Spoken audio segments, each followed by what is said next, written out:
So how can you upload photos to the Google Drive from the iPhone but without the app, right? So there is a way how you can do this. Let's get started. If it's your first time on Foxtecc, become part of the community by subscribing, and that way you're not gonna miss anything important. So of course, instead of the app, you can use your web browser of choice, where you will have the ability to go to the Google Drive like website, the drive.google.com, and you don't really have to use the app. And in there you can see like we have the option to just browse the files, and in order to be able to upload them, just click on the button next to the URL and tap on a request desktop website, which will make it look like this, right? It's perhaps not like ideal for everyday usage, but at least now you have the ability to upload the things. When you click on the plus button, we have the file upload, so you can tap on that and choose, of course, the photo library, or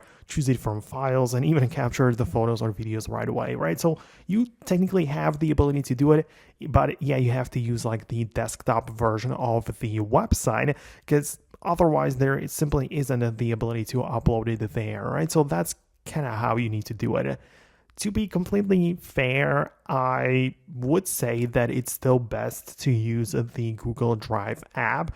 So obviously, if you don't want to, you can use this method, but using the application, it's actually much more convenient to upload files and do some other things as well. So still, the app remains the number one choice for me. Now, let me know in the comments below what exactly you managed to do, and if you managed to upload your files. Hit the thumbs up if it worked, and subscribe for more explanations and videos like this one.